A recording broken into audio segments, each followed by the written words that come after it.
I saw this and I thought it might be an opportunity to explain what bleach does and what it is and when you might want it.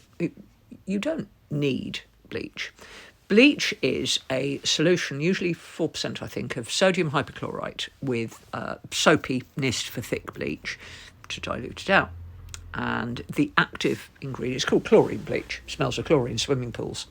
Now, it does two things. It's called bleach because it removes colour. The word bleach means to remove colour from. Sun is a bleach. You can get oxygen bleaches. They remove colour from things. That's why it's called bleach. But colloquially, when we talk of bleach, we mean that. It's also a biocide. So it is really efficient at killing bacteria, viruses, fungi, anything like that. Now, here's the thing. It's quite a strong chemical. Now, I do use it, but not a lot. I don't use it in bathrooms because I'm worried about accidentally mixing it with lavatory cleaner. I don't like being dead. But I do use it a little bit in the kitchen. One of my main reasons, I put a squirt in the sink and put my dishcloths in to soak. It brings them up nice and white and it makes sure they're properly hygienic. While I'm doing that, I may also wipe down my sides. But please do not forget that soapy water, detergents and natural soap are brilliant. As we learned during COVID, wash your hands with soap or with detergent and it will kill bacteria and viruses. And the reason for that is that the material inside bacteria and viruses that is designed to replicate is contained in a little fatty envelope. And the soap breaks that down. It's the same with fungi. It breaks down the stuff that holds them together, the glue that keeps them together. So you don't need it. I've often said you go a long way with hot soapy water, and you really, really do.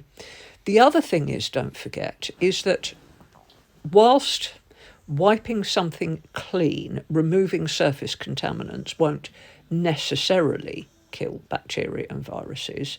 If you wipe a surface clean and it then dries, there's nothing there on it for bacteria to feed on. And the other thing that bacteria and viruses and virtually everything else that lives on this planet requires is moisture, is water. So if a surface is completely dry, some bacteria will go into hibernation and pop up later, same with viruses, but it's less common. And if you can look up all the species, you can see how long they will survive on a clean, dry surface. And the answer is, for most of them, it's not that long. So when you're cleaning your house, the first thing is to make sure it is clean.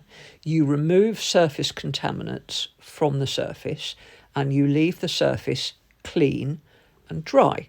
Now, there are some places that you might also want to sanitise, and that means to kill bacteria and viruses and other things that might be living on them. And a lot of that will be done by getting them clean and dry. They're two separate processes and they're connected. Bleach is brilliant and it does just that, but it can be very damaging to surfaces.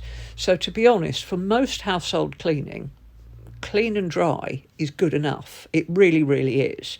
You only need to use bleach, for example, if you have an outbreak of diarrhea and vomiting in your house. It's a good idea to mix up daily, because it won't last very long, a mild solution of bleach and water in a spray bottle. A good squidge of bleach, top it up with water, give it a shake, and then leave it by the loo and ask people that when they finish the loo to spray the seat, spray the handle and the knob on the bathroom door, and then to make sure that you're not spreading the contaminant or bleaching out your towels, tell them to use a little loo roll to wipe the seat, wipe the handle afterwards, and then you can flush the loo roll. But other than that, you don't need it, and it can be damaging to your things.